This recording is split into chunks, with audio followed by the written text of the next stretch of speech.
Hello friends, તમુસ kitchen and vlog પર તમારું સ્વાગત છે। મિત્રો, દૂધથી બનેલી તમે ઘણી બધી વાનગી ખાધી હશે, પણ આજની વાનગી એકદમ યુનિક અને અલગ છે। ખૂબ જ ટેસ્ટી અને મજેદાર બને છે અને 100% ગેરંટી છે મિત્રો કે આ રીતે તમે રેસીપી ક્યારેય બનાવીને ટ્રાય નહીં કરી હોય। તો આજની આ રેસીપીનો વિડીયો પૂરેપૂરો જોજો, જેથી કરીને વાનગી બનાવવા માટેનું એક પણ સ્ટેપ મિસ ન થાય અને તમે પણ આ ટેસ્ટી વાનગી ઘરે બનાવીને તૈયાર કરી શકો। ખૂબ જ મજેદાર અને ગજબની બનીને તૈયાર થાય છે। તો ચાલો ઝડપથી બનાવવાની શરૂઆત કરીએ। તો સૌથી પહેલાં આપણે આવો કોઈ મોટો વાટકો અથવા તો નાની તપેલી લઈશું અને એના અંદર આપણે 1/4 એટલે કે ચોથા ભાગ જેટલી ખાંડ ઉમેરીશું। અહીંયા મેં માપ સાઈઝ માટે મેજરમેન્ટ કપ છે એને સેટ કરેલા છે। તમે ઘરમાં રહેલી કોઈ વાટકી કે વાસણને સેટ કરી શકો છો। હવે જુઓ, જે કપના માપ પ્રમાણે આપણે ખાંડ નાખી છે તો અહીંયા આપણે એટલું જ દૂધ લેવાનું છે અને ખાંડને દૂધની અંદર ખૂબ સારી રીતે મિક્સ કરી લેવાની છે। જરૂર પડે તો થોડી વાર માટે આપણે એને ગરમ કરી લેવાનું, જેથી કરીને ખાંડ છે એ ઝડપથી ઓગળી જશે। અહીંયા મારી પાસે ખાંડ છે એના દાણા થોડા મોટા છે, એટલે હું આ દૂધને થોડું ગરમ કરી લઉં છું। દૂધને 1 મિનિટ ગરમ કરી અને મેં ઠંડુ થવા મૂકી દીધું છે। હવે જુઓ, મેજરમેન્ટ પ્રમાણે આપણે ચોથા ભાગ જેટલી ખાંડ અને ચોથા ભાગ જેટલું દૂધ લીધું છે, તો અહીંયા અડધા ભાગ જેટલો આપણે લોટ લેવાનો છે। અહીંયા ઘઉંનો લોટ છે એ સિમ્પલ આપણે જે ઘરમાં રોટલી બનાવવા માટે વાપરતા હોઈએ એ લોટ લેવાનો છે, કોઈ કરકરો કે જાડો લોટ લેવાનો નથી।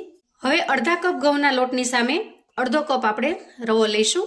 અહીંયા તમે રવો કે સૂજી કોઈ પણ લઈ શકો છો। સૂજી જો બહુ જાડી હોય તો એને મિક્સરની અંદર થોડી ગ્રાઇન્ડ કરી લેવાની અને ત્યાર પછી ઘઉંનો લોટ અને જે રવો છે એને આપણે સારી રીતે મિક્સ કરી લઈશું। હવે સારી રીતે મિક્સ કર્યા પછી અહીંયા દૂધની અંદર આપણે જે ખાંડ મિક્સ કરેલી છે એ દૂધ ઠરી ગયું છે, એને ઉમેરી દઈએ। તમે અહીંયા ખાંડની જગ્યાએ ગોળનો પણ ઉપયોગ કરી શકો છો। હવે દૂધના મિશ્રણને આપણે લોટની અંદર સારી રીતે મિક્સ કરી લઈએ।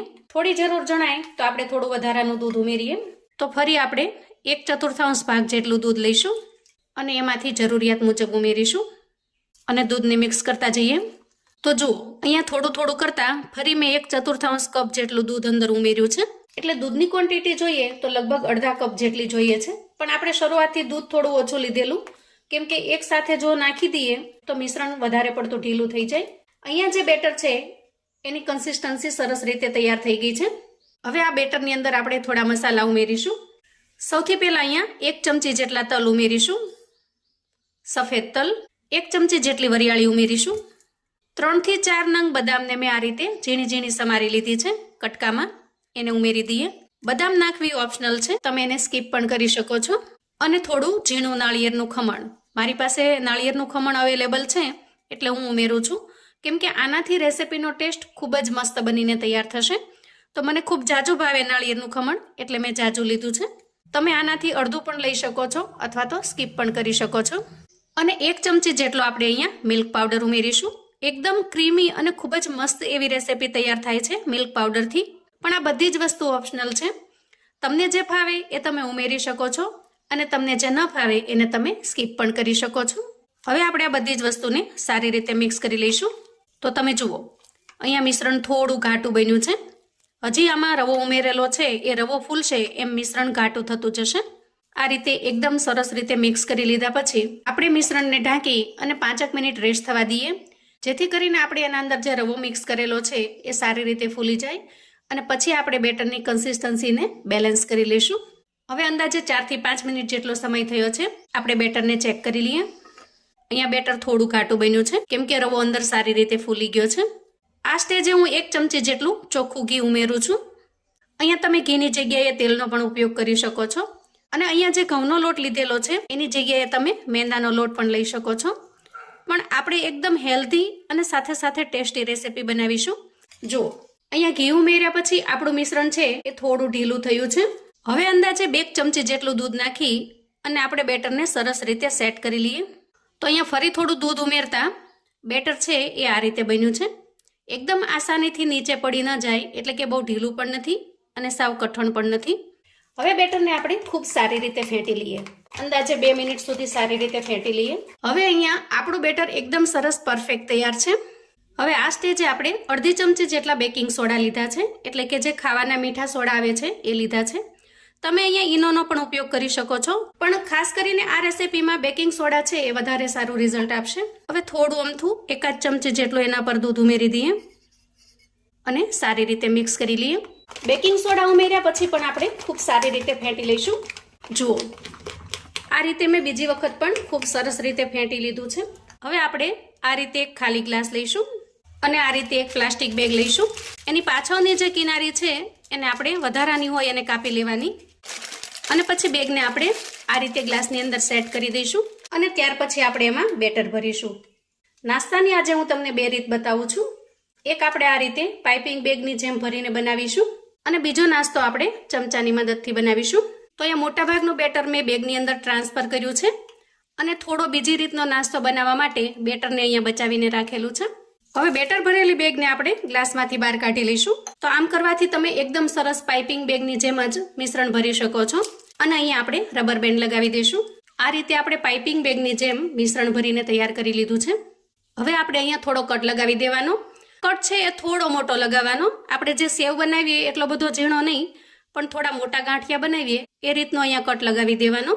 જો આ રીતનો. હવે આટલી તૈયારી કર્યા પછી આપણે ગેસ તરફ જઈશું. તો અહીંયા ગેસ ઓન કરીશું અને ગેસ ઉપર આપણે અપ્પે મૂકીશું. અહીંયા અપ્પે પેનના બધા જ બોક્સની અંદર થોડું થોડું ઘી ઉમેરીશું. તમે અહીંયા તેલનો પણ ઉપયોગ કરી શકો છો, પણ ઘીથી આ વાનગી તમને ખૂબ જ ટેસ્ટી લાગશે. હવે અહીંયા ઘી થોડું ગરમ થઈ જાય એટલે આપણે એના અંદર આ રીતે રાઉન્ડ શેપમાં મિશ્રણ ઉમેરીશું. ખાસ કરીને તમારે અહીંયા આ રીતે રાઉન્ડ શેપમાં ઉમેરવાનું. એનાથી એકદમ સરસ જાળીદાર અને ઉપર પડવાળી બનશે. તો અહીંયા મોટાભાગનું બધું જ મિશ્રણ મારું પૂરું થઈ ગયું છે. જુઓ, અને એક સરસ મજાના અપ્પે પણ પડી ગયા છે. મને એમ હતું કે મારે બીજી વખત બનાવવા પડશે, પણ એક જ વખતમાં સરસ રીતે બધા જ સેટ થઈ ગયા છે. ગેસની ફ્લેમને આપણે અહીંયા મીડિયમ પર રાખીશું અને બીજી હું રીત જે કહેતી હતી એને તમે આ રીતે ચમચાની મદદથી પણ પાડી શકો છો, પણ એનાથી આપણે જે સરસ મજાના લેયર્સ બનાવવા છે એ નહીં બને. આ રીતે ચમચાની મદદથી પણ તમે મૂકી શકો છો. હવે આપણે પેનને ઢાંકી દઈશું અને અંદાજે 3 થી 4 મિનિટ સુધી સારી રીતે થવા દઈએ. અંદાજે 3 થી 4 મિનિટ પછી આપણે ઢાંકણ ખોલીને ચેક કરી લઈએ. તો અહીંયા બધો જ નાસ્તો એકદમ સરસ રીતે ફૂલી ગયો છે. હવે આપણે એકાદ મિનિટ સુધી એને એમને થવા દઈએ, જેથી કરીને એનું ઉપરનું પડ છે એ થોડું સુકાઈ જાય. એકાદ મિનિટ પછી આપણે એની સાઈડ ચેન્જ કરી લઈશું. જુઓ, આ રીતે આપણે સાઈડ ચેન્જ કરી લીધી છે. ખાસ કરીને વચ્ચેના જે 3 અપ્પે છે એ બહુ ઝડપથી ચડી જાય છે. હવે ફરી આપણે એના ઉપર થોડું થોડું ઘી લગાવી દઈએ. વચ્ચેના અપ્પેને તમારે ઝડપથી ફેરવી લેવાના, કેમ કે એ ઝડપથી ચડી જશે અને એની જગ્યાએ તમારે બીજા અપ્પેને સેટ કરી દેવાના. તો જુઓ, અહીંયા બધા જ અપ્પે બનીને તૈયાર થઈ ગયા છે અને એકદમ સરસ ફ્લફી અને જાળીદાર બન્યા છે. આ રીતે આપણે કાંટેની મદદથી ચેક કરીશું. જુઓ, એકદમ સારી રીતે ચડી પણ ગયા છે. તો અહીંયા ગેસની ફ્લેમને આપણે બંધ કરીશું અને તૈયાર થયેલા અપ્પેને આપણે એક પ્લેટની અંદર લઈ લઈએ. તો જુઓ, અહીંયા આપણો એકદમ ફ્લફી અને જાળીદાર નાસ્તો બનીને તૈયાર થયો છે. અહીંયા હું તમને એક તોડીને બતાવું. જુઓ, એકદમ જાળીદાર અને પોચો રૂ જેવો, મોઢામાં મૂકતા જ પીગળી જાય એટલો સરસ બનીને તૈયાર થાય છે અને ખૂબ જ ટેસ્ટી બને છે. આ નાસ્તાનો ટેસ્ટ તમને પેનકેક જેવો લાગશે. ખાસ કરીને બાળકોને આ નાસ્તો ખૂબ જ પસંદ આવશે. ખૂબ જ હેલ્ધી હોવાની સાથે સાથે ટેસ્ટી પણ છે અને 100% ગેરંટી છે કે બાળકો આ નાસ્તા ભરેલું ટિફિન છે એ ચોક્કસથી ફિનિશ કરીને આવશે. તો સાંજના સમયે બાળકોને કશું નવું ખાવાનું મન થાય અથવા તો કેક ખાવાનું મન થાય તો તમે ઘરે આ રીતે નાસ્તો બનાવીને તૈયાર કરી શકો છો. અને જો તમે ગળ્યું ખાવાના શોખીન છો તો આ નાસ્તો તમે વારંવાર બનાવવાનું પસંદ કરશો, એટલો ટેસ્ટી બને છે. તો મિત્રો, આવું અવનવું જાણવા માટે અને મને સપોર્ટ કરવા માટે ચેનલ પર જો તમે નવા છો તો પ્લીઝ ચેનલને સબસ્ક્રાઈબ કરો. વિડીયો ગમે તો લાઈક અને શેર કરો.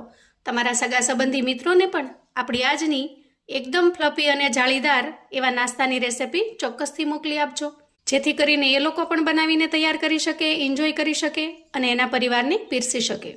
કોમેન્ટમાં મને ચોક્કસથી જણાવજો મિત્રો કે આજની આ એકદમ ટેસ્ટી એવી નવી રેસિપી તમને કેવી લાગી છે. અને હા મિત્રો, જો વિડીયો ગમે તો લાઈકની સાથે સાથે હાઈપ પણ આપી દેજો. ફરી મળીશું એક નવી રેસિપી સાથે. ત્યાં સુધી આવજો મિત્રો.